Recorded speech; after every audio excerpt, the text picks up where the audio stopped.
Was the recruitment officer interesting? Did you see anyone decent? At the question from his old friend, the rapier swordsman nodded. There was. Really? This wasn't something he would say lightly, unless he had met someone truly remarkable.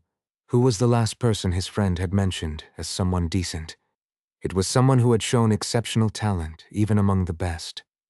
In the Empire, where geniuses gathered, the ones this man acknowledged could be counted on one hand.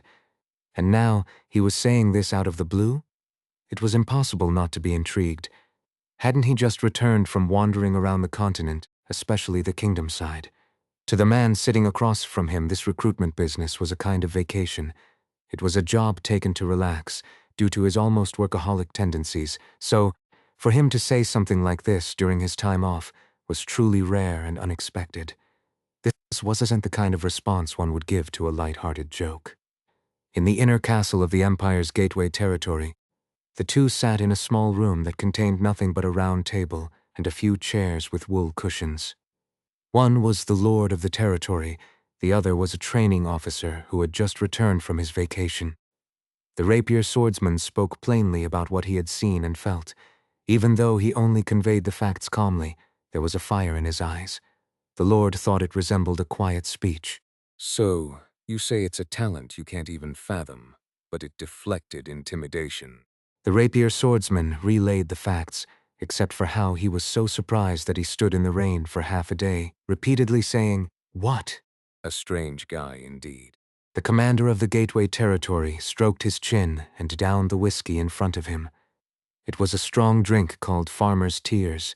The liquid, which sharply scraped down his throat, proudly made its presence known as it warmed his insides. Is he at least as good as a frog? The term frog was slang for mercenaries hired by the Empire. It referred to those who could survive and get the job done even while wandering the continent alone. The question was meant to gauge just how skilled this person was. A frog, huh? The rapier swordsman spun his glass in his hand and answered without hesitation. Not even close. Does that mean he's not even at a frog's level? Or does it mean a frog isn't even close to his level? Of course, the answer was the latter. The Lord was sharp enough to catch that. Is it special to have realized will? Yes, but what was even more peculiar were the strange things that couldn't be conveyed with mere facts. The way he uses his sword as well. He had improved unbelievably. He had changed. He had grown and evolved, and it had happened overnight, as witnessed with his own eyes.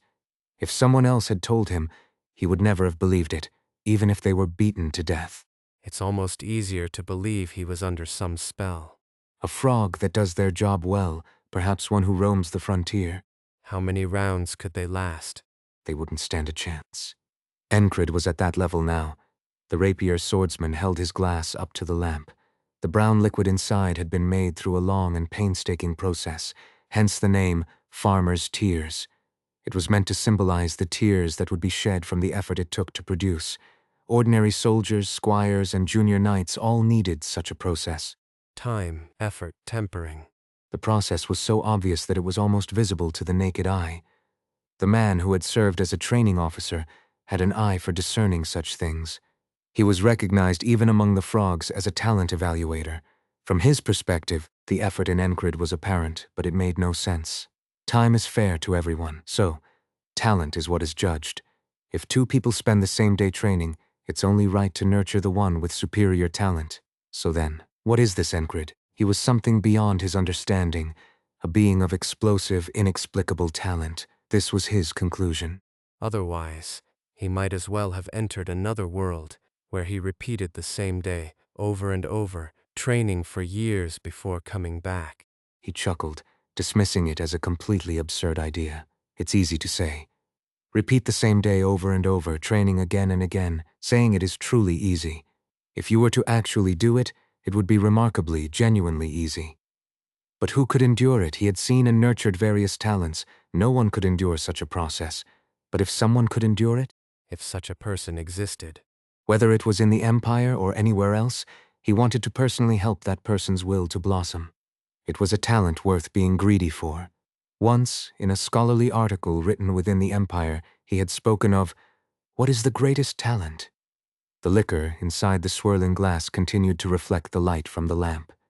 As the man drained his glass, he gathered his thoughts.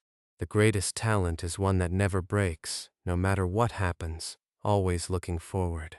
One that knows no despair, that was his conclusion. Of course, if not backed by physical talent, it would simply fade away. How many times had he tried to nurture such individuals before? Judging by their disposition and nature, he had tried to forcibly infuse talent into them. How many times had that happened? They all failed. For the talent he envisioned to grow explosively, either a cursed demon had to cling to it, or the goddess of luck had to be involved. Some form of mystery had to intervene. If that were to happen, if such a person truly existed in the world, someone who, either innately or through sheer force of will, could overcome what was beyond reason, what bordered on torture, and rise above to the rank of a knight. A monster would be born. The rapier swordsman thought, recalling the face of the man who had flashed through his mind. Black hair and blue eyes, a rare appearance, one that would not be easily forgotten. There's someone I'm looking for. Enkrid answered while looking at the ferry company commander. Standing beside him, Gilpin was literally dripping with sweat, staring at him. However, perhaps realizing it was not the right time to interrupt, Gilpin only glanced between Enkrid and the ferry company commander. I see. The ferry company commander nodded and remained standing firm. It seemed like he would follow wherever they went. Should he refuse? There was no need, so he let it be. Enkrid turned to face Gilpin. Gilpin was wearing a fur-made coif and sweat was streaming down his face. He looked like he had been running hard.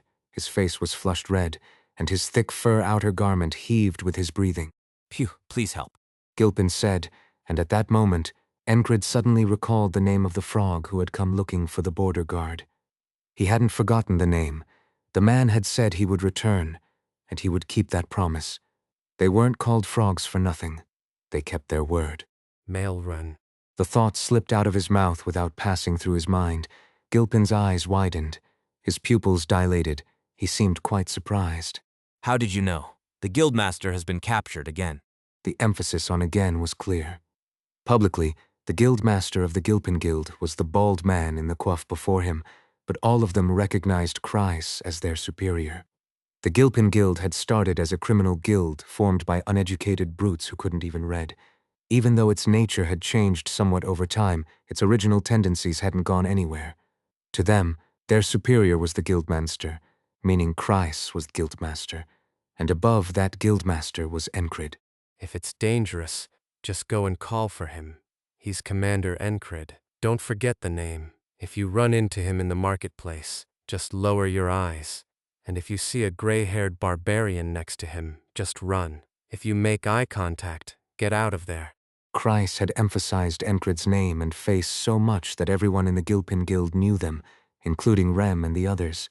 He had repeatedly stressed the importance of not mistakenly challenging him, and Gilpin had seen Enkrid fight. So, coming to find him as soon as trouble arose was the natural course of action for him. Let's go. Enkrid said, and immediately began to walk. Even wearing armor and carrying weapons at all times is part of training. This was advice he had received when he first started working as a mercenary. Enkrid had followed it closely since he was inexperienced in handling weapons at the time. That habit remained with him to this day. He wore inner armor made of beast hide, had the cursed sword tutor at his left waist, and the gladius given to him by a dwarf at his right. In addition, he had 5 throwing knives tucked into the knife case strapped to his chest. He hadn't been able to acquire a whistling dagger, so he had left its sheath at his quarters. With a gambeson, chainmail, and a helmet, he would be fully armored, so he could leave just as he was. Are you heading out? A soldier guarding the barracks asked. Enkrid replied, walking at a steady pace. Just going for a little walk. I'm coming too. The ferry company commander joined him, adding a fairy-like joke without a hint of a smile. Don't you know that spending time together is how bonds are formed? Is that so? A woman who used to draw bathwater told me that. I think it's good advice. That's why I believe we should spend time together. A joke at a time like this, Enkrid replied casually. If you're suggesting we train together, then sure. If it were an ordinary woman, she would have kicked this man in the shins. Spending time together, and he suggests training. Not eating good food together, watching the sunset, and whispering sweet nothings. But Sinar wasn't an ordinary woman, nor was she human. That wouldn't be bad. But how about a visit to the market? Lately, some interesting things have come into the border guards market. Although with that, there have been more problems too. The fairy spoke as she walked. It had been no more than a month, give or take, since they had left the territory. How many problems could have arisen in that short time? As they pondered, Enkrid and the fairy walked on, with Gilpin trailing behind, wondering what nonsense the two were talking about. What about the frog, though? Yet the two of them walked so fast that Gilpin had to half run to keep up. How could they be walking so quickly when it looked like they were just strolling? As Gilpin hurriedly tried to catch up, You said a frog came by, right? Enkrid asked. Yes, it's that guy from last time. Phew, phew. The one with the white scar on his neck. Gilpin responded, catching his breath, as he raised his head and touched the skin on the right side of his neck. It was the same guy who had come to the Gilpin Guild to collect payment before, a person whose name he hadn't forgotten. At that time, all they could do was barely drive him away. Or rather, it was all they could manage. And now? There it is. It was almost funny. The same place, the same situation as before. Should he call Kreis a fool for getting caught again? He instinctively knew. After entering the mansion, passing through the corridor, they came to a door that blocked their way. Had they learned something from the previous fight? The door was wide open this time. Last time, they burst through this door, throwing a whistling dagger right away. Setting aside the overlapping memories, Enkrid raised his left hand, showing his palm as he spoke. How have you been? It was a greeting. Inside the hall, beyond the doorway, sat the frog in a chair with Kreis beside him. Shit, are we friends or something? Are you really glad to see me after so long? Maelrun responded, though he didn't seem nearly as pleased as Enkrid. For Enkrid, the prospect of showing the frog the difference in their abilities since their last fight was exciting, and he didn't see any reason to prolong the encounter.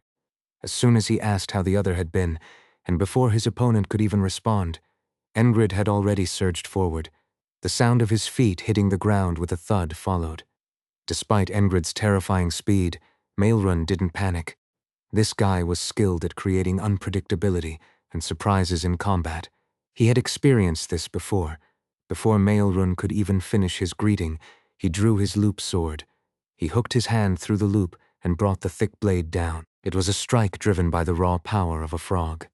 Enkrid, facing him, also drew his sword. The blade was drawn from his left side like a flash of light, rising upward. In an instant, the silver of the loop sword clashed with Enkrid's blade. A strange noise echoed.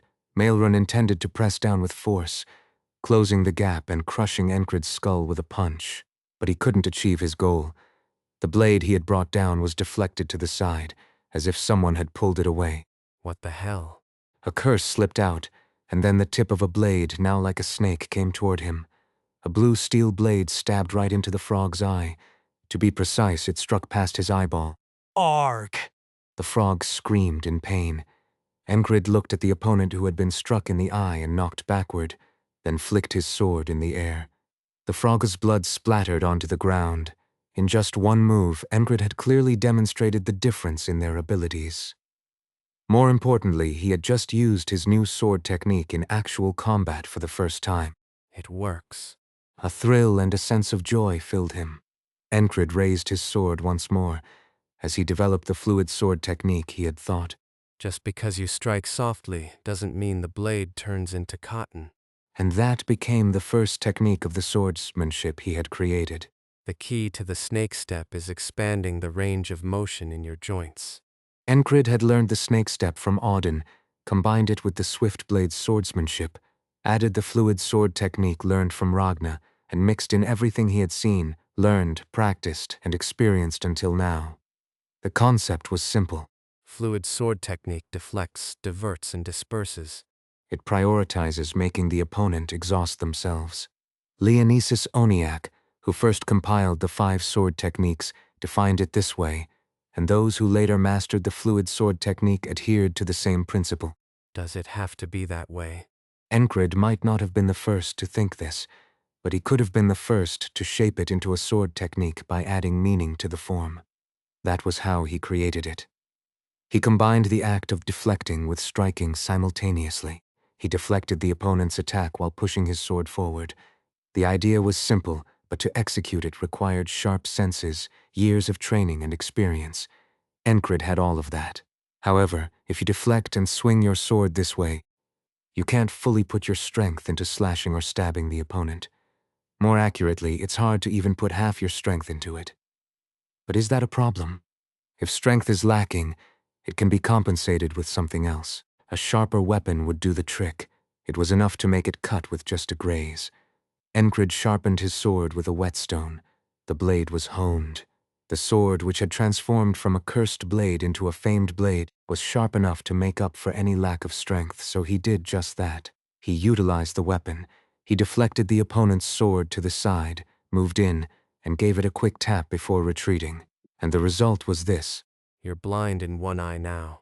Enkrid spoke calmly, standing still, as Maelrun blinked his remaining eye, covering the other with his palm. He had fallen on his backside while trying to avoid the sword. What kind of person is this? What the hell is he? And what was that just now? A flood of complicated thoughts filled his mind. Instead of thinking, Maelrun just sprang forward, pushing off the ground. It looked like he was using his backside to push off, but in reality, he was using the momentum of his knees to propel himself forward from fallen position. The fact that he could only see out of one eye didn't matter at all. His years of accumulated combat experience guided his hand, allowing him to gauge his opponent's position. He deflected it. He could even tell what trick his opponent had pulled. In that case, he just needed to bring his sword down with a strike that couldn't be deflected. All it took was one step to charge, and in that time, Maelrun's forearm seemed to double in size. At the same time, his forearm appeared to bend unnaturally. The thick looped sword in his hand also blurred like a mirage as it descended. Enkrid sensed the incoming sword. He opened his senses. His newly acquired sixth sense read the trajectory of the sword strike. He placed his sword accordingly. It was a swift exchange, too fast for an ordinary person's eyes, but to Enkrid, it was a clear and graspable sword movement. The power emanating from the looped sword was weaker than before. It was a feint. So that's why he was making a show of bulking up his muscles. As Enkrid was about to deflect the blade with the flat of his sword, the looped sword's trajectory shifted. Enkrid responded by twisting his waist around his ankle, applying a technique from the Valaf-style martial arts to his sword. It was a moment of quick thinking. He used the rotation to strike with the flat of Frog's sword. The clash of metal always brought noise. A loud sound erupted.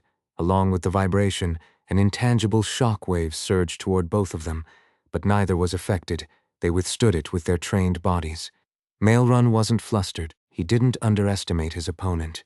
He used the force of the rebound to spin his body halfway and swung his sword horizontally, while Enkrid, as if dancing, drew a curve in the air with his sword and brought it up to meet his opponent's blade once more. Chiriririririring! Sparks flew between them with the sound of friction. Pugak! Following that, amidst the sound of friction, there was a tearing noise. Enkrid stepped back, shaking his sword downward to fling off the blood that stained the blade. You. Frog, Maelrun, who was across from him, blinked his eyes. What the hell is this? Since his last fight with Enkrid, Maelrun had trained harder than ever to improve his skills. During that time, he had come close to death after slicing down a few cultists. He had cut down monsters, beasts, and even wandered near the demon realm.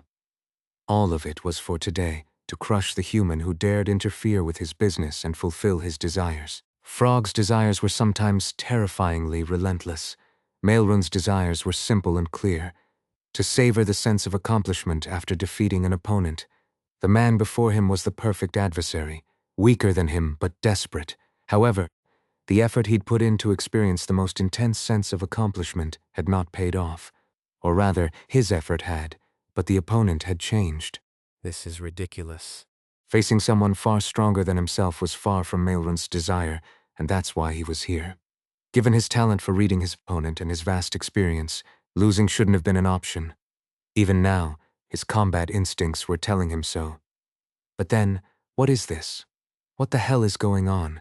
His current skill level had improved dramatically from before, but the guy who had barely matched him previously just took his eye in one strike, and now... Where's my arm? Such an absurd statement slipped out involuntarily. It was there, and now it's not. They had exchanged blows just twice, once. He lost an eye, the second time he lost an arm.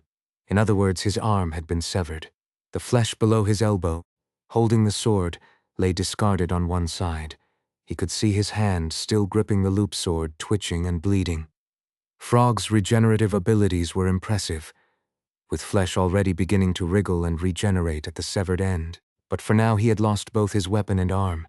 Overwhelmed with absurdity and betrayed by his own desires, Frog lost his sanity. His eyes spun wildly, and his gaping mouth let out a lolling long tongue. You want more? Enkrid checked on Kreis, confirming that he was unharmed. He was already aware that Kreis was crouched in a corner of the hall, not tied up. This meant that Frog hadn't killed anyone yet. There were things he wanted to ask. Who the hell had ordered the hit? Was it over now, or would others like him come again? Was this the doing of the Black Blade, or had the Count been meddling in the territory all along? There were many suspicions. The answer was simple. He just needed to ask Frog. He watched with that in mind. Enki. The ferry company commander called him by his nickname from behind. It seemed preferable to fiancé, and he realized why she had called him when he looked at Frog. The frog named Maelrun reached inside his chest armor and pulled something out. It was a small leather pouch. It was flat and the perfect shape to be stored inside chest armor. He lifted it, turned it over above his mouth, and the drawstring loosened as a powdery substance fell into his mouth. Be careful. The fairy warned, and soon Frog's eyes turned bloodshot. Consumed entirely by the desire for victory and a singular sense of accomplishment, Frog made a choice he would regret once he regained his senses. He had taken the drug, and its effects soon manifested in his body. Grah! Frog let out a terrifying scream and charged forward, much faster than before. Enkrid had already shifted his right foot back and assumed a defensive stance from the moment Frog started taking the powdered drug. Watching Frog charge, Kreis's eyes widened as if they might tear apart. The ferry company commander stepped back in response. Gilpin, who had been waiting outside the door after guiding them, was so startled that he fell on his backside. Enkrid's senses were sharper than ever, allowing him to perceive everything around him.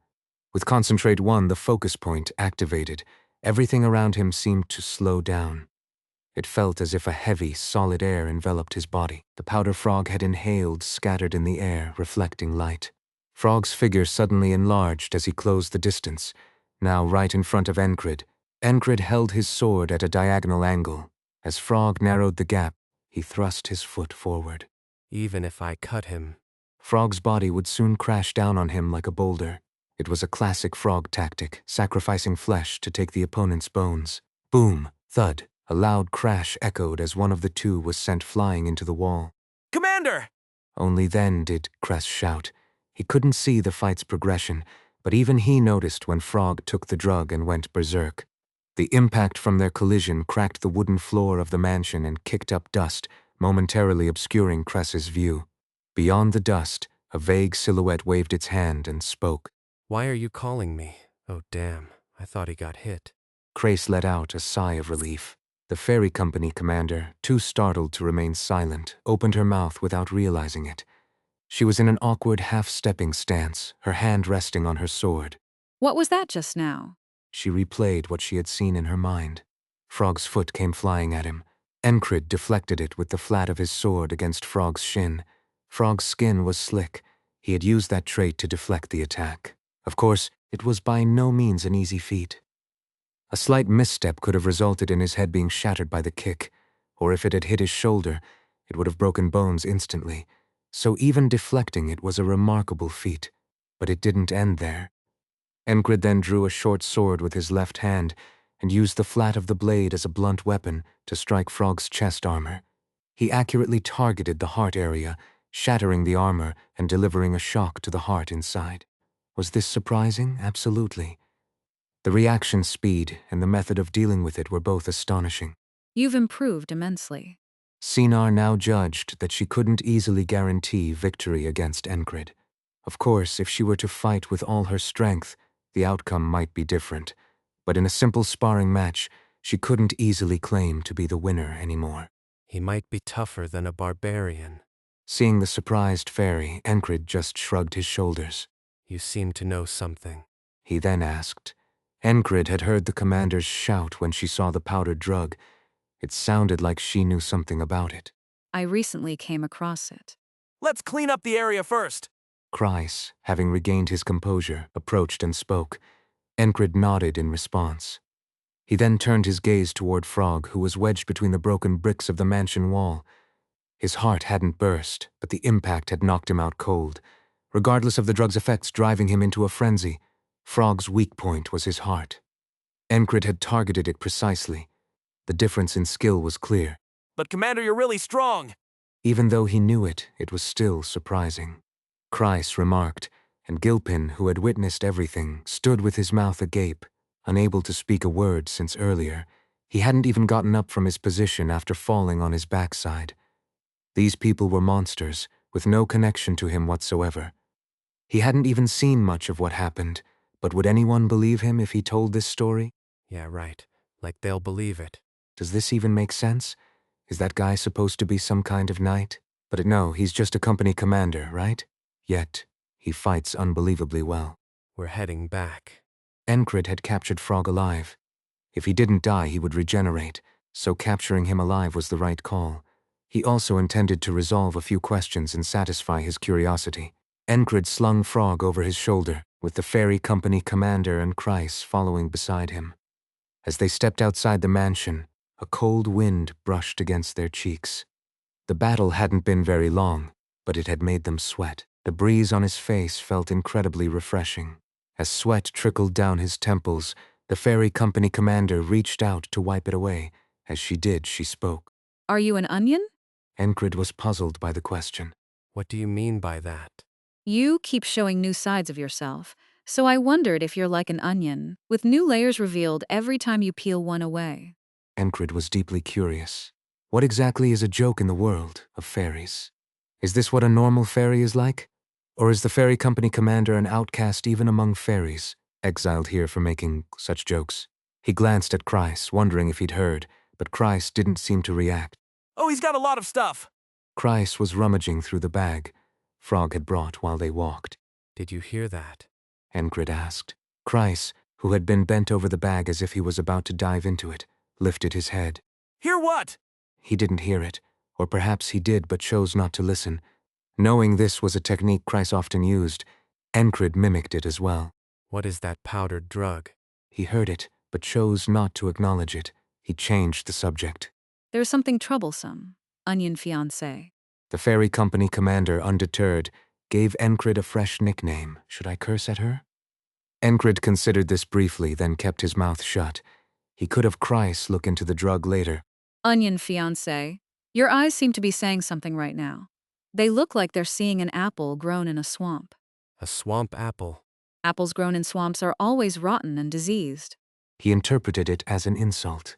Enkrid noticed that the ferry company commander seemed a bit giddy. He didn't ask why.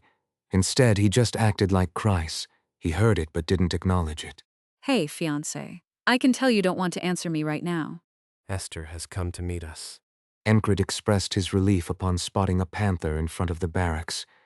As he said, it was as if Esther had come out to greet them, waiting up ahead. Enkrid's steps felt light. Previously, he had barely managed to hold his own against Frog Mailrun, but now everything was different. This had ended like a simple stroll. He had changed that much. Enkrid thought this as he looked at Esther. In the past, strategists, military leaders, and commanders from the continent tried to create magical units. In other words, they wanted to gather wizards and elevate them into a powerful force under their command. If you gather wizards and form an army, it could rival the might of a knight order. The first fool who thought of this idea diligently put his words into action. He wandered the continent, gathering those who could recite spells, and promised them many things. He provided them with resources and support, even catering to the secret desires of the wizards. Dozens of wizards gathered, forming a single group. Thus, the demon's womb was born. Of course, it wasn't named the demon's womb from the beginning. I suggest we call it the Tower of Wisdom. That's what it was called initially, but later historians dubbed the place the demon's womb. Why? Because when those wizards gathered, they did something that caused a demon and 12 Balrogs to emerge from there, making the name inevitable. The nameless demon, or at least what was called a nameless demon by humans, who didn't have time to give it a proper name back then, swept through 3 surrounding territories, creating an undead army, and claimed the title of the Father of the Dead.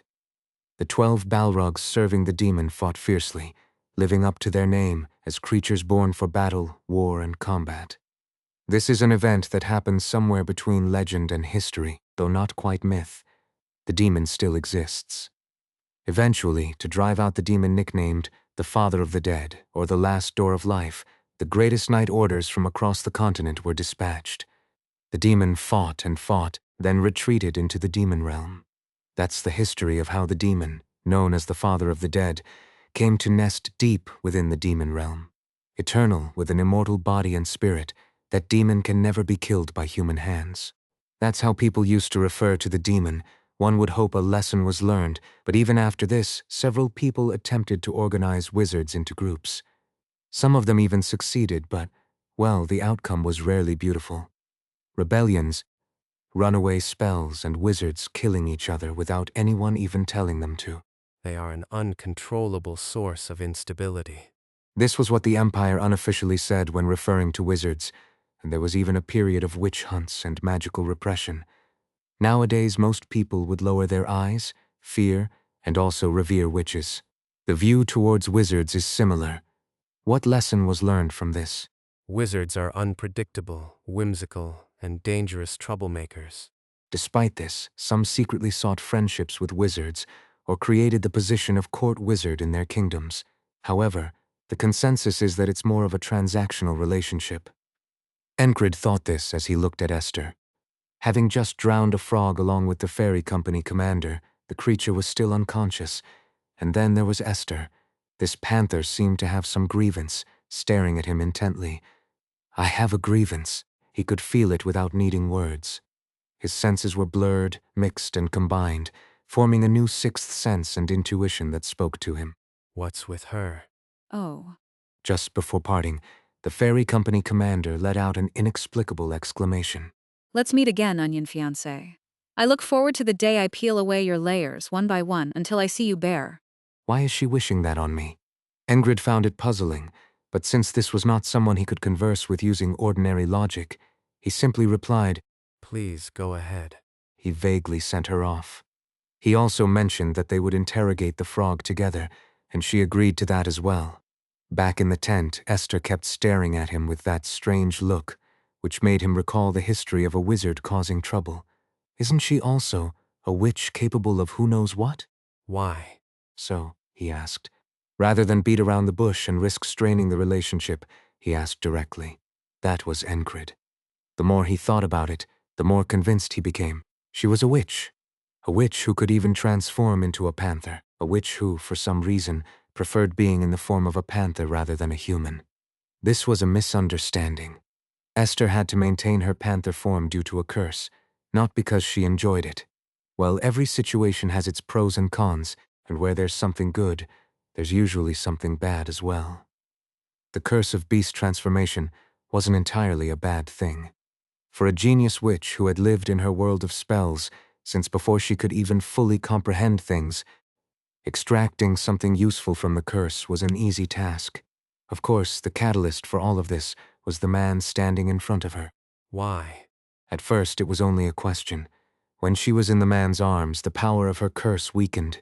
If the curse was a tangled thread, then it was as if the knotted thread unraveled on its own. If it had been forcibly cut, her world would have been polluted and damaged. But by slowly unraveling it from the starting point, there was no such danger. The man was someone who could effortlessly unravel the tangled threads of the curse. Because of this, she had fallen asleep and woken up in this place, in the man's arms. Why? The question persisted. For a witch, such questions were like poison. That's why she had to delve deeper. She had to ponder repeatedly because that was the right answer. Of course, there was much more to do than just pondering. She had to refine the first summoned creature she had placed in her world of spells and gather various items to extend the time she could remain in human form. Although it still wasn't enough, unless she captured an alchemy master, she had already obtained everything she could for now. After that, she began the process of refining her world of spells once again. She couldn't afford to fall victim to such a petty curse again. Esther had a purpose she had to fulfill after overcoming the curse. There were two main things. The first was revenge. She needed to go and pierce the head of the bastard who had done this to her with a flaming arrow. The second was different in nature, but it was her original, ultimate purpose for mastering magic. The world must be ruled by spells. To recreate a new world through spells. Even if it meant that thousands of humans and other races would die, nations would collapse, the land would rot, and lakes would turn black in the time of destruction. If it must be done, then so be it. How long had she harbored this goal? Was it during the time she was called the Witch of Fire, or was it when she was known as the Sage with Blue Eyes? In any case, it was an ambition she had nurtured since then. The world would be reshaped by magic, by spells, by mystery. As Esther was lost in thought, she unconsciously bared her fangs slightly. Even with such a display, the man paid no attention and simply raised his hand to pat her head. Are you sulking? However, she didn't like his tone, so she gently bit his hand. It should have hurt, but the blue eyes peeking through his black hair only smiled. It hurts, you brat. Though she still didn't like his tone, she let it slide. Seeing that smiling face, she couldn't even get angry. His appearance was undeniably beautiful. Within Esther, there was a great powerful will and determination to overturn the world. She had nurtured and carried it with her all this time, but recently her thoughts had started to change. It was the first change in 100 years. If the curse was the beginning of the change, then this man was the end of it. Why? Why is it that when I look at this man, I want to cheer for him? Why do I want to see what lies ahead for him? Why do I want to help him? Why is it enjoyable to watch him wield his blade? While she was lost in thought, the man left for a neighboring territory, and she thought he would return soon, but days passed and he didn't come back. She was irritated at the thought of going to find him, and waiting around was equally nerve-wracking. She needed to be in his arms. The energy of the curse needed to be suppressed again, but Esther first needed to organize her thoughts. In the world of spells, distractions are poison. It could be an extremely dangerous poison. Poison that affects the mind is twice as dangerous as that which harms the body. This was a fact proven by countless wizards. As she cleared the poison from her mind and once again felt the need for the man's calming presence, he finally returned quietly. But without seeking her out or even looking for her, he went out again. Apparently, a frog had arrived, but why did he seem like he had been playing with the fairy? Why do I want to hit him? Esther didn't understand why she felt this way, but she didn't dwell on it too much either. If this happened again, she decided to act on her feelings. She was a witch, a wizard. They are inherently whimsical. Selfish explorers whose own world of spells is their top priority. It might have been inevitable that the man before her caught her curiosity. How can he be like that? She had encountered dozens, even hundreds, of people who claimed to be skilled with the sword. But never had she met anyone like this. Even thinking back to the time when she was first called a witch, she couldn't recall meeting anyone like him. How could she not be intrigued? Want to go check out the market? I noticed they're selling a lot of stuff. With those words, Esther stood up. She had dispelled the poison that had entered her world of spells. Follow your heart. That's what she decided to do. As the previously sullen Esther got up, Enkrid picked her up into his arms. Going to the market? Then let's go together. What about the frog? Whatever it ate, it's still in a daze. That drug is potent. Did you find out what it was? As he adjusted Esther in his arms and stepped outside, he saw Rem beating up Dunbachel. Auden and Teresa were also sitting idly by. Should I take them with me? The thought crossed his mind, but they all shook their heads. I'm seeking the answer to the Lord's question. Auden mumbled some nonsense. I'm Teresa the Wanderer. It's time for training. I need to prepare for the next sparring session. Teresa, who was as serious about training as he was drenched in sweat. I'm busy. Go play by yourself. Seriously, can't you even go to the market alone without me? If someone saw, they might think I'm your father. Crazy Rem, that bastard. Instead of emphasizing that he was older, Enkrid simply gave Dunbachel a long look. Hit him hard. You can do it. As he offered his encouragement, the beast woman's eyes lit up like never before. At your command. Huh? You're crazy. Today, let's have a truly exhilarating training session. Seeing that, Rem smiled broadly. It seemed he was excited now that his opponent was showing a will to fight, a consistently crazy guy. Jackson was nowhere to be seen, and Ragnar rarely was wielding his sword here and there, so Enkrid didn't dare to interrupt. Thus they set out for the market. He bought some of Esther's favorite spiced jerky and some marmalade. This time, they also brought a few bread-making artisans from Martai, so there would be plenty to eat and see. But that wasn't all. Previously, in his hasty comings and goings, he hadn't noticed it, but now he realized. Doesn't it seem like a lot has changed? Enkrid said, as he scratched behind Esther's ear with his finger. Esther, nestled in his arms with her chest puffed out, purred happily. Kreis responded indifferently to his commander's words. You can say that again. Indeed, things had changed. Although he hadn't paid much attention to the market before, Marcus, that guy, he's really something else. it was meant in a good way. Kreis succinctly summarized what he had heard and seen. He's been spending Krona like a madman, like a foal with its tail on fire. Under the clear, cloudless sky, the sun shone down. It was exceptionally good weather for the North's winter. The number of people bustling around the market had increased several times over, and the inns were packed.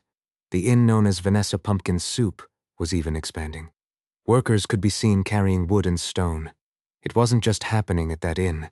The streets, the castle gates, the walls, and all sorts of buildings were bustling with activity. Crowds of people moved around in groups. I overheard something. As Kreis continued talking, Enkrid could picture the work that Battalion Commander Marcus had done. Let's raise the watchtower a bit higher. What? And dig a moat in front of the inner castle gate. We don't have enough manpower for that, and we don't even have an outer wall. Then we'll make one. Marcus didn't get angry at his adjutant's words. He had a lot of experience, and he didn't think everyone around him was smart. It would be strange if everyone were like Enkrid. In fact, most people are foolish, idiots. Marcus knew that well, so he didn't bother explaining further. Send out the troops from the barracks. What? Weren't a lot of mercenaries coming from outside? Hire them all and put them to work digging. It started in a corner of the office. Marcus's will was clear and his direction was firm. He didn't tolerate any dissent. Raise the watchtower. The moat and watchtower built simultaneously. The slums on the outskirts of the territory were demolished. All the displaced were employed as laborers. From now on, those who don't work won't eat or sleep. What about those who resisted? How dare they? A single word from the Border Guard Battalion commander now could even bring down birds from the sky. Even a dragon would lose a scale or two. All the battles he had fought alongside Enkrid had given him this power. Moreover, the territory had recently emerged as a trading hub, causing a sharp increase in internal taxes. In other words, the territory was becoming wealthy. Marcus did pocket a little for himself, but he reinvested most of it. They dug a moat, but instead of doing something insane like filling it with water, they just dug it deep. It wasn't enough to prevent siege engines or close-range siege weapons from approaching. Bringing in water was something they could do later. They also dug a few more wells. This had been started long ago. It was something he had begun even before the influx of people. When the population grows, water and food issues must be addressed first. Marcus did just that, and he kept moving forward relentlessly. Train archers. If you find any mercenaries who are good with a bow, persuade them to join the army. He also implemented a bold talent acquisition strategy. They say they won't come unless we hire the entire mercenary group they lead. Bring them all. Give them some gold coins. There was plenty of gold to spare. They had taken Martai, and earlier they had won the fight against Aspen. For the time being, there was no need to worry about an attack from Aspen, making this place a safe zone. Naturally, trading companies and merchants began to gather, and the mercenary groups needed to protect them entered the territory. Thus the krona flowed freely. It was only a matter of time before the lord of the territory at the center of it all became incredibly wealthy. Radical training for archers, in addition, training war horses, expanding watchtowers and fortifications. They spent krona as if there was no end to it, and there was no shortage of talent either. Aren't there some of those guys who were defeated by Enkrid still around? There were many of them, some who heard the rumors, got involved, and then stayed.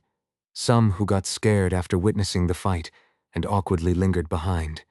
There were more who stayed than those who left. Normally, these would be troublemakers or potential criminals. Round them all up. They were made into slaves to gold. First, they were given krona and brought in. Expanding the barracks was a given. It was something already in progress. However, it wasn't something that could be done entirely from this side. Contact the Northern Battalion. The Border Guard Reserve Unit originally had 2 battalions. One had already set out and built a barracks near Aspen, where they were stationed. They were laying the foundation to establish a new territory altogether. Within the reach of gold coins, Marcus did everything he could.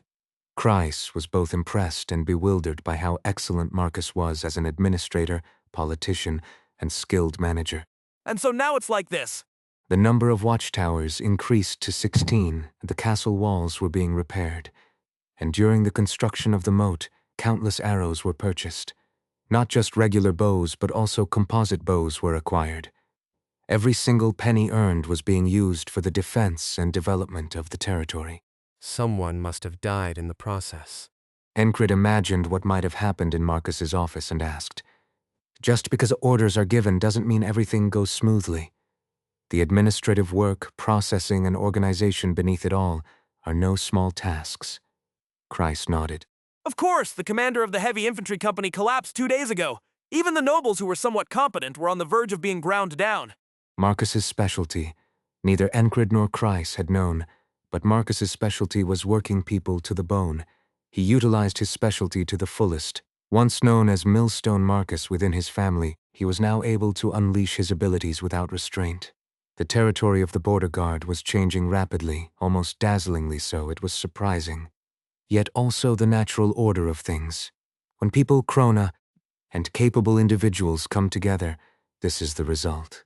As Enkrid looked around the market that had changed so much, he saw that there were indeed a lot of people, and among those people was someone who suddenly thrust a knife into his side. Feeling the blade slip in, Enkrid grabbed the wrist of the assailant. Esther half opened her eyes. In front of them was a hunchback who appeared to be bowing. He was an assassin. Well, how was it? Eden Molson's father asked. He spoke without even lifting his head, only moving his lips as he sat at his desk, so the man who had been Eden Molson's guard had to respond while looking at the top of his head. The guard, standing straight, began to speak. He has opened the will, at least at the level of a squire. To rise, to open, to reach, to awaken, to achieve. There were various ways to describe using the will, but the important thing here was just one. The fact that he could use the will, a man with black hair and blue eyes, intriguing, but not someone who needed to be brought in immediately. He used... The quill pen, which had been scribbling something, stopped. Count raised his head. His eyes clearly showed a change in emotion. The guard thought it was a rare occurrence, while Count asked again and fell into thought. I knew he was the subject of considerable rumors, but will. It meant he had truly reached the level of a squire. There was a significant difference between an actual squire and someone merely at the level of a squire. Comparing a mere swordsman with someone who could use the will was absurd. Yet the world often used the term, at the level of a squire.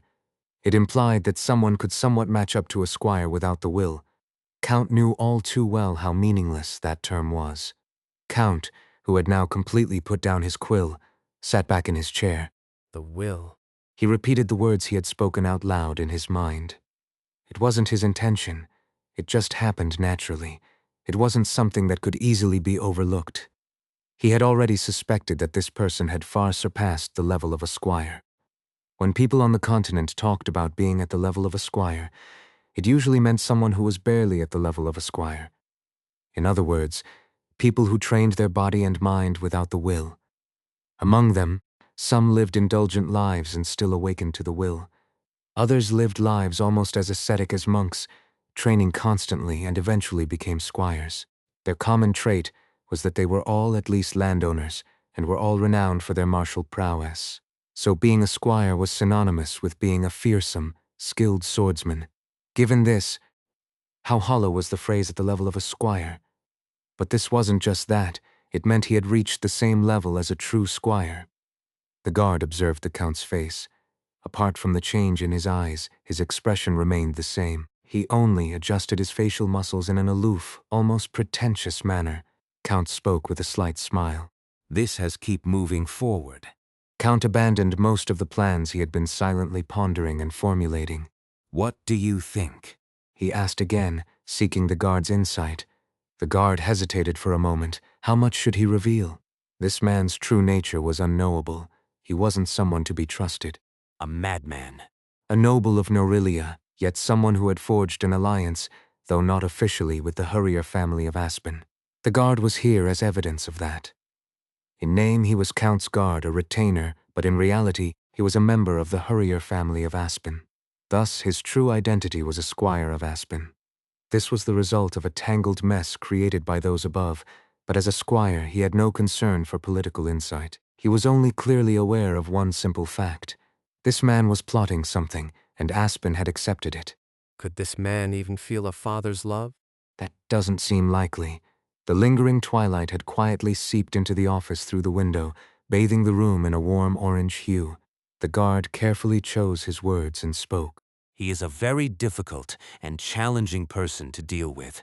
Someone who exerts a peculiar influence on those around him. Is difficult, keep moving forward. So, and keeps them under his command. That wasn't quite it. It was a bit different. No, that's not it, however. The guard paused for a moment, searching for the right words. It seemed as if, without intending to, everyone around him was drawn to him, almost as if they enjoyed being in his presence. The guard thought of the half-blood giant. She called herself Teresa the Wanderer, but you'd have to be blind not to recognize her true nature. She was originally an enemy. She clearly belonged to another group and had even caused trouble. Yet where was she now? Whose side was she staying on? How was that even possible? It was something his mind couldn't comprehend. And what about the others who were around him? Lastly, the guard also noticed a change in Eden Molson. He was about to mention Count's son when Count spoke first. The Black Blade is targeting him. The twilight touched the left side of Count's face. For a moment, the guard saw two faces in Count. Two entirely different faces divided by the line where the twilight fell. Neither of them showed any concern, worry, or even interest in his son. For a brief moment, the guard thought there was something odd about the way. Count said the Black Blade was targeting him, almost as if it had already happened, but he held back his words. That's what I heard. Keep moving forward. Well, this is certainly getting interesting. Yes, then I'll take my leave. The guard suddenly felt a wave of nausea. Dealing with this man brought that feeling back repeatedly. How far can human malice grow? What can be sacrificed for ambition? If someone offered him the path of knighthood, how much would he be willing to give up? Even family, even children. Would he have to offer everything up as a sacrifice and move forward? For ambition? Or should he stop for the sake of his humanity? Count before him didn't seem like he would ever stop. It seemed like things like children, family, or affection didn't exist in his mind. As the guard opened the office door and stepped out, he saw someone standing by the door, a man with silver hair cascading down, wearing a black helmet pulled low over his head. The man gave a slight nod, and the guard responded with a nod of his own, before disappearing into the dark hallway untouched by the twilight. Count's guard, the one wearing the black helmet, closed the door. Count leaned on his chin, staring at the closed door. His mouth felt idle. He took out a pipe, placed it between his lips, and snapped his fingers.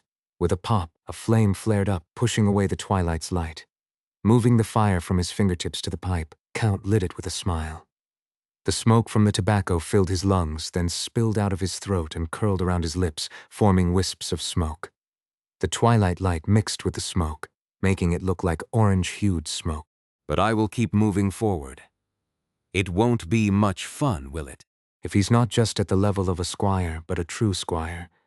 If the report from the guard is true, and those around him are all formidable in their own right, then they won't have an easy time getting what they want. It would be fine even if they succeed.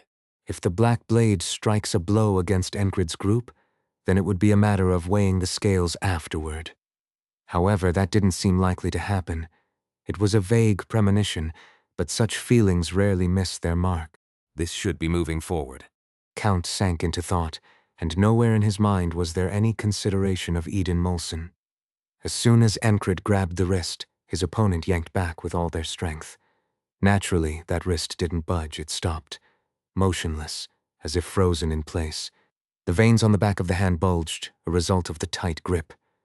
Even though everyone around him seemed like a monster, Enkrid's physical strength was not inferior to theirs. He pulled the wrist back and twisted it. The wrist bent at an unnatural angle and broke, yet no sound of pain came from his opponent's mouth. The market was packed with people, half goods.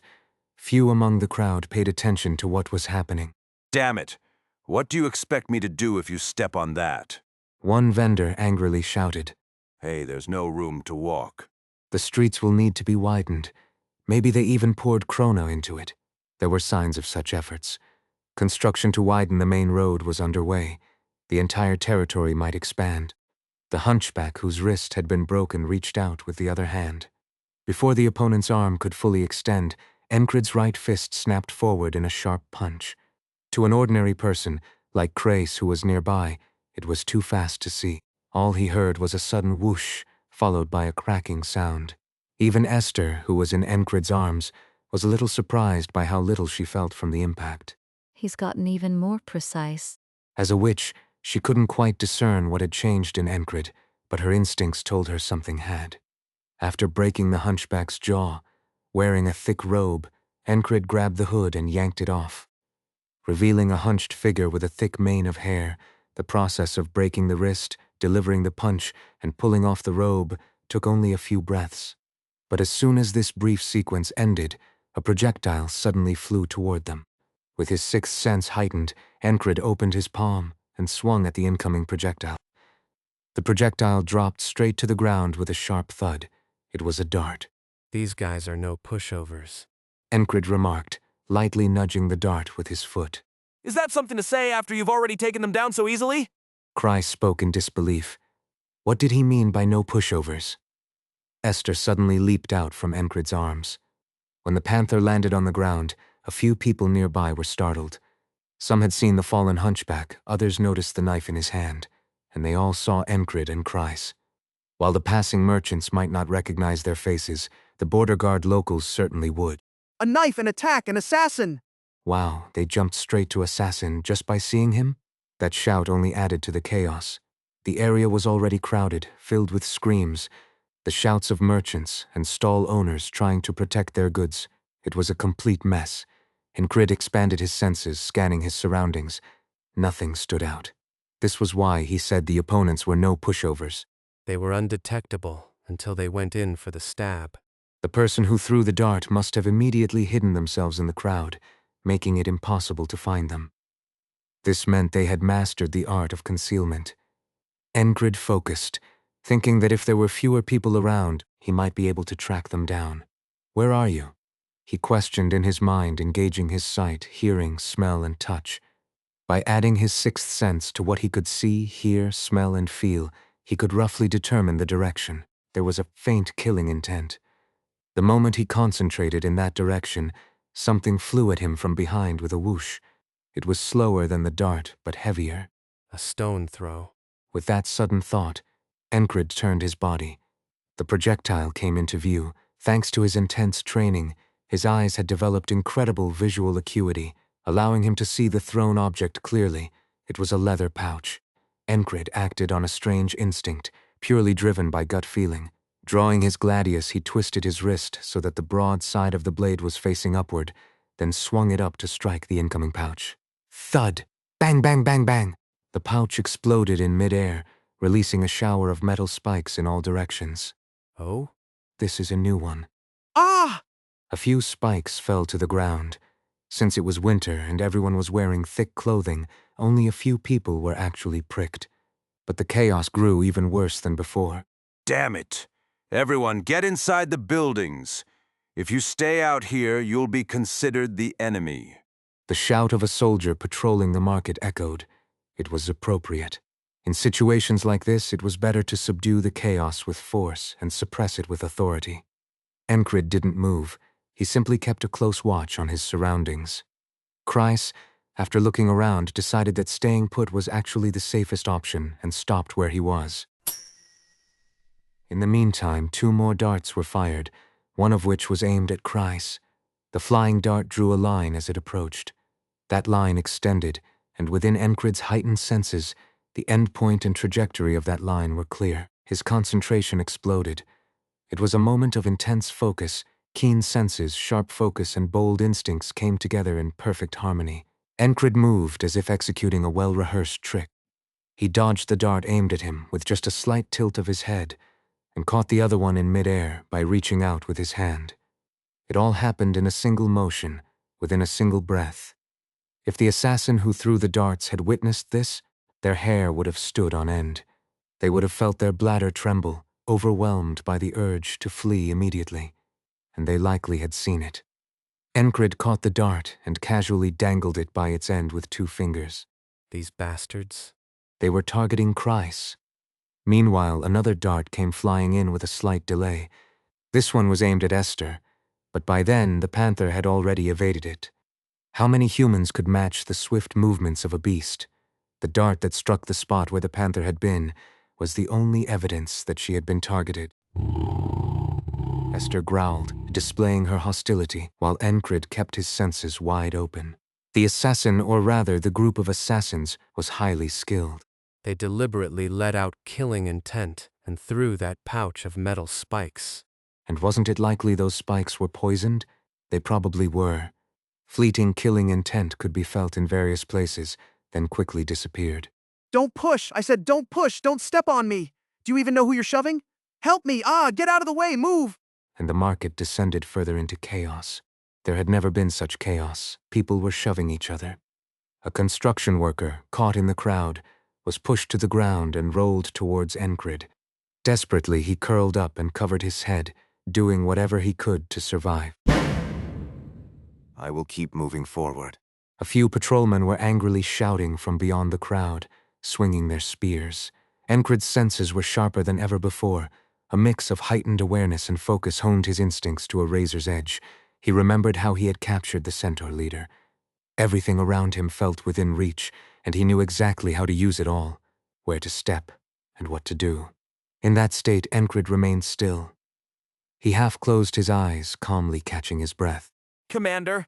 Kreis called out to Enkrid, perhaps feeling uneasy at his behavior. Aside from the worker rolling on the ground, a middle-aged woman and a young child had also been pushed down by the crowd. No one wanted to be close to Enkrid and risk getting caught in the fight, so they all hurried to distance themselves. As the crowd moved away from Enkrid, a clear circle formed around him, leaving the worker, the woman, and the child in his vicinity. The child, terrified, was trembling uncontrollably. His clothing was torn, and he was bleeding from a scraped elbow after rolling on the ground. He's hurt! Kreis remarked, looking at the child. But he didn't step forward. If it had been a girl, maybe he would have, but it was a boy, and Kreis knew that moving recklessly at this moment wouldn't be wise. He wasn't a great fighter, but he knew his role well. Now was the time to trust his commander and hold his ground. The boy, head bowed, was too scared to even sob, only darting his frightened eyes around. Enkrid, after quietly catching his breath, threw the dart he had been holding. His arm moved so quickly that it was barely visible. As his arm cut through the air, the dart had already flown, aiming for the worker's thigh, but the worker twisted his ankle to dodge it. With a slight swish, the dart skimmed the thick fabric of the worker's trousers and embedded itself in the ground. It might have seemed like a lucky escape. The movement was that precise. But in a situation like this, could it really be just luck? The dodge was instinctive and reflexive, but in doing so, he had essentially admitted his true nature. He could have been surprised by the sudden dart, but the worker immediately flicked his hand. 6 darts left his hand, 3 aimed at Enkrid's chest and stomach, 3 aimed at Kreis's forehead, chest, and thigh. It was a trick. Before the darts could even leave his hand, Enkrid's left hand, holding the gladius, moved. All 6 darts were deflected harmlessly into the air. Then, a child who had somehow snuck behind them suddenly thrust a sword forward. The child had moved so stealthily and swiftly that it was impossible to tell when he had gotten so close. Where had they hidden such a sword in their small body? The short sword, about the length of a forearm, appeared out of nowhere. The child gripped the hilt with both hands and stabbed with all his might. It was fast. It was a sharp strike aimed perfectly at a vulnerable spot. As soon as Enkrid deflected the darts, he smoothly turned his body. His movement seemed as if he had anticipated the attack from behind. As he turned and extended his sword, the short sword met the gladius. With a ting, the short blade was deflected to the side, and Enkrid's gladius struck the boy's chest. It seemed the child was wearing sturdy leather armor underneath, as the blade didn't cut through easily. But just because the strike was smooth didn't mean it lacked power. After deflecting the short sword, Enkrid delivered a follow-up strike that caved in the boy's chest. Enkrid's strength had now reached a level where even a glancing blow could be lethal, strong enough to arm wrestle a frog. Ugh. The boy coughed painfully, clearly hit hard. Despite this, he stubbornly reached into his coat. But the boy wouldn't have his way. A small panther, moving silently, swiped its paw and struck the boy's chest. The sound of breaking bones echoed loudly. The boy choked, his movements ceasing. The blow had shattered the boy's wrist and delivered a decisive second impact to his chest. With his hand still inside his coat, the boy's life was snuffed out. And then, You damn brat. finally, one of the assassins spoke, disguised as a middle-aged noblewoman. Enkrid heard her, but he was already on the move, or rather, he had already completed the action in his mind. By that time, he had already deflected the incoming darts, shattered the child's chest from the rear ambush, and stopped with his right hand extended forward. 3 actions performed in a single breath: deflecting the darts, pushing away the sword from behind, and thrusting forward with his right hand. His outstretched hand was aimed at the worker who had thrown the darts. A knife struck the forehead of the man who had been trying to pull something out. His head snapped back violently before he collapsed to his knees and then fell forward. Instant death. What did you say? Enkrid finally responded as the well-dressed, middle-aged woman threw something at her feet. It was a smoke bomb. A thick, white smoke quickly spread in all directions from the ground. Esther. Enkrid, with just that word, entrusted Kreis with the situation and focused his hearing. He sensed their movements, relying on his 6th sense and hearing. They were heading outside the estate, running furiously in one direction. He also realized that she wasn't alone. How many of them are there? He couldn't help but recall the half-blood fairy who had come before, the assassin who had gifted him the whistling dagger and then disappeared. These assassins, like that fairy, probably had hidden weapons, secret techniques, and many tools suited for killing. When he fought the half-blood fairy, he had foreseen countless moments like this. So what about today? Enkrid was confident. He had gauged his enemies and recognized his current strength. Above all, these people weren't the type to simply leave quietly if left alone. Letting go of the blade aimed at him wasn't in his nature. Thus, Enkrid immediately took action. Kreis, clean this up. He left behind just one simple command. Huh? A bewildered response came from behind, but that big-eyed company member had a sharp mind and would handle it. Enkrid chased after the group of assassins on the move. Clean up this mess. Kreis stood idly among the panicking crowd, enveloped by the smoke bomb. Did all the assassins really leave? Wasn't there one who had thrown darts at him earlier? As he stood there, a breeze began to clear the smoke. It didn't seem to be a poisonous smoke. If it were poisoned, it wouldn't have dispersed so easily. God damn it. Everyone shut up and keep your heads down. An uncontrolled crowd was no different from a mob, and controlling a mob required force. In the midst of the chaos, a patrolman swung his spear at someone's head who was causing a commotion nearby. The blow was hard enough to draw blood, and the person stumbled sideways. Eek! The scream was inevitable. The struck resident was shoved aside. The patrolman's neck veins bulged as he shouted. Maintaining order was one of the things Marcus considered important. The soldiers were doing their jobs. An assassination here? An ambush here? Chaos here? If they handled this poorly, they all might end up dead. That's how it should be. In that case, the patrol would quell the chaos on their own. Kreis, visualizing his role in his head, shifted his gaze. He noticed the dead child. Upon closer inspection, it wasn't really a child. The face was sunken with wrinkles around the eyes and mouth. The hunchback, too. Each of them had peculiar appearances. Kreis's eyes were drawn to the short sword the figure had been holding. The sword lay on the ground, gleaming with some kind of coating. Poison. He had anticipated this before. What were the Black Blade bandits planning? Coercion. If that failed, the next step would be intimidation. What kinds of threats would those entail? The first would be an ambush on their return journey. After sending mercenaries, hired blades not part of their group, they must have realized. The swift blade and the mercenaries didn't work. Would they just give up then? If it were me. He wouldn't. Retreating now would drag the name of the Black Blade bandits through the mud. It was as if they were asking, "Did you think we would just leave it at that?" He hadn't expected such a large-scale assassination attempt. Christ scratched his head, glancing around at the now quieter crowd. Esther, I'll leave it to you. He spoke, knowing that if any assassins were left, he was as good as dead. But he couldn't just abandon the task the commander had given him and leave. He had a rough idea of their intentions. There were likely no assassins left here. Their target was Enkrid. If it had been an attack on the estate, that would be an entirely different matter. A deliberate massacre of the kingdom's citizens? In that case, the knights might get involved. No matter how busy and preoccupied they were, they could certainly take action to cut down a few bandits. A clean way to handle this without escalating it to that point. They were targeting just one person. So what they were doing now was a diversion. Could Enkrid have gone without realizing that? Not a chance. All right, everyone. Calm down. You, there. Stop stepping on other people's things. Those of you who set up stalls, pack up your goods for now. Construction workers, gather to one side and keep your heads down. Patrolman, what unit are you with? Second Company, 2nd Platoon, under Vengeance's command. Vengeance's subordinates. Crace nodded and spoke to the two patrolmen. Stop hitting and start cleaning up. The patrolmen and other soldiers quickly gathered. With the combined effort of more than a squad and Christ's sharp eye, the situation was soon under control. My goods were damaged in all this. Come on, you were just selling a few wooden arrows. Why keep going on about your goods? Only a few of them even got broken. You saw.